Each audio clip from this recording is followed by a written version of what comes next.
Good afternoon and welcome to the Marine Mammal Stranding Center Facebook Live. My name is Michelle. I'm the Education Coordinator here at the Marine Mammal Stranding Center, and we are on the beach right now to do a release of the 6 gray seals that graduated to the pool last week. They're ready to go back into the wild.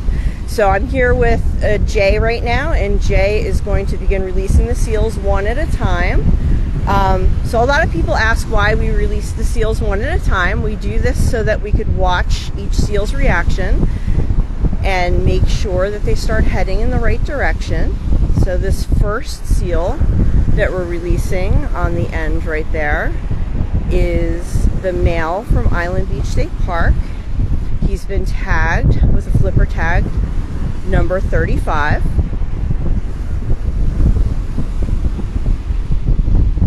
And off he goes. So again, all the seals we're releasing today are gray seals. They're anywhere from 3 to 5 months old at this point. A lot of people wonder if they need to have an adult seal with them or if they need to be in a group, and they don't. These guys are actually weaned from their parents, or from their mother rather, when they're only about 2 to 3 weeks old. So they've actually been on their own and independent for quite a while before they had to come into rehab. So the second seal that just came out of the crate, that is a female gray seal. She's the one that's stranded in Ventnor, and she's been tagged with a number 36 flipper tag. And as you can see, the male is already headed into the surf. A lot of people wonder if they want to travel together. These guys actually are pretty independent outside of breeding season. Seals can communicate with each other quite easily underwater as well as above the water. So if they do want to join up later on, they will. The third seal we're releasing right now is a female. She's from Asbury Park. She's going to sneak around the other side of the crate, so that's again why we release them individually, so we can make sure they head in the right direction. And she's been tagged with a flipper tag number 37. And as you can see, the other two have already gone in the water. And again, should they want to join up in a little bit, they will, because they'll be able to communicate above and below the water. But as I said, these guys are pretty independent outside of breeding season. They usually only gather together in large groups to molt, to give birth, and to breed. So these guys are actually a little bit young for breeding season yet. So they'll probably, eventually their instincts will guide them north, back up to the Nantucket Sound, Gulf of Maine, and up into Canadian waters as well. So now we have another seal coming out of the crate in a little bit. A little bit of coaxing to come out. Oh, she's backwards. There she goes. Oh, and as you can see, the other little female is already in the water. Here we go. Okay. So this is number 38. She's the one that's stranded in Brigantine with the broken jaw. So a lot of people followed her story. Not only did that jaw heal up really well, she eats extremely well. She actually is one of the heaviest seals we're releasing today. She actually is gained quite a bit of weight. She's 75 pounds now, so she's doing quite well, healed up very nicely from that injury. The fifth seal coming out of the crate right now is the male from Surf City. And again, we just are patient with them and let them come out of the crate when they want to. Sometimes it takes them a little while too, because, you know, riding in a truck is a new thing for a seal. So sometimes they need to get their bearings straight a little bit, and they'll sit in the crate for a while. And we just let them rest in there, tilt the crate a little bit so they could feel the sand on their flippers. And we can watch that female again from Brigantine headed to the ocean. You can see just how big and round she is now. She was a tiny little thing when she came in with that broken jaw, and now she's quite robust.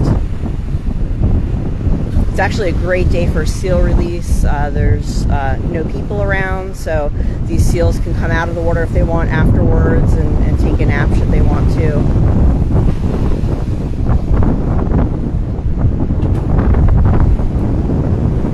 Okay, and we're opening the last crate as well. This is the female from Higbee Beach that'll be coming out too. Our last two stragglers. And again, we just let them settle there a little bit and give them time to come out. As you can see, the other seals are in the surf.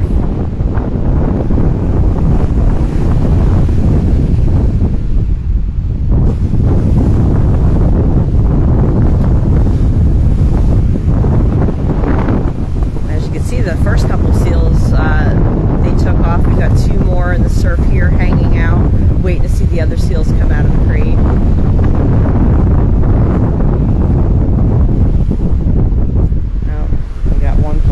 Now, and again, we're just patient with them and we let them come out on their own time.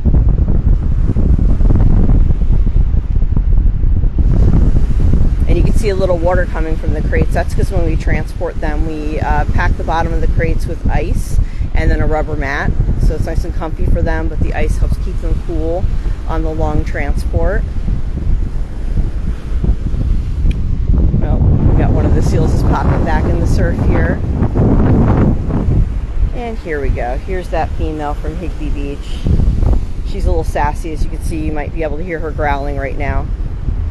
A lot of people wonder if they don't want to leave, if they want to come back. You see she's given that big open mouth threat to Jay. She wants him to just leave her alone, which is exactly what we'll do. We'll give her all the time that she wants to head to the water, or if she'd just like to take a nap up here on the beach, we'll let her do that too. So that's the beauty of picking an area that's pretty remote. And again, this female from Higbee Beach, she also had an injury to her jaw too, and it's just incredible how well these young seals heal up.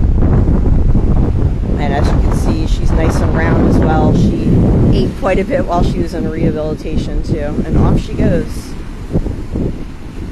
Not even a farewell, and that's what we like to see. We like to see that they don't want to come back to us. They'd rather go to the ocean. Let's see if we can catch some of her popping her head up a little bit there. And the last but not least, that's the male from Surf City. He's finally got the sand under his flippers, so he knows where he is. And again, he's doing that threat growl, that open mouth. That's why Jay is turning the crates. That way it makes a nice little barrier so that he'll decide eventually to turn and head towards the water.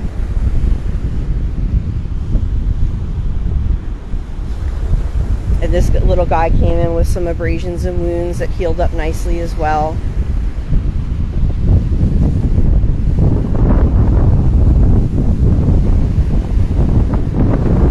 And we'll just give him a minute on land.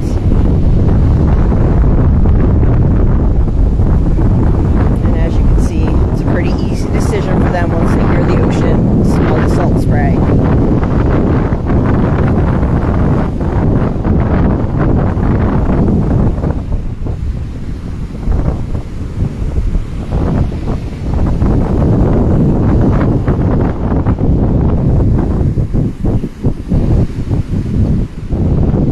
And again, these are all gray seals at this point. Most of them are 4 to 5 months old.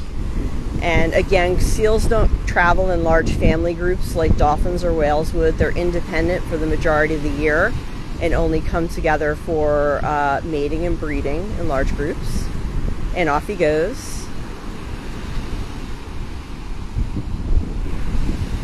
So we'll watch these guys for a little while longer. We'll hang out here to see if anybody wants to pop on the beach to take a nap. We'll watch over them for a while to make sure they're staying near the water and head back in should they choose to.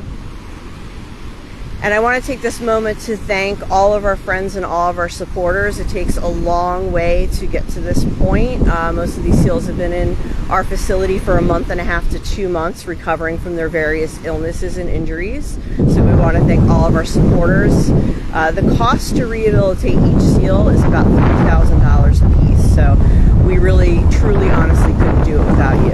And we also couldn't do it without the help and support of our volunteers as well. So again, we'll be here for a while watching the coast. Just make sure these guys have headed on their way. Thank you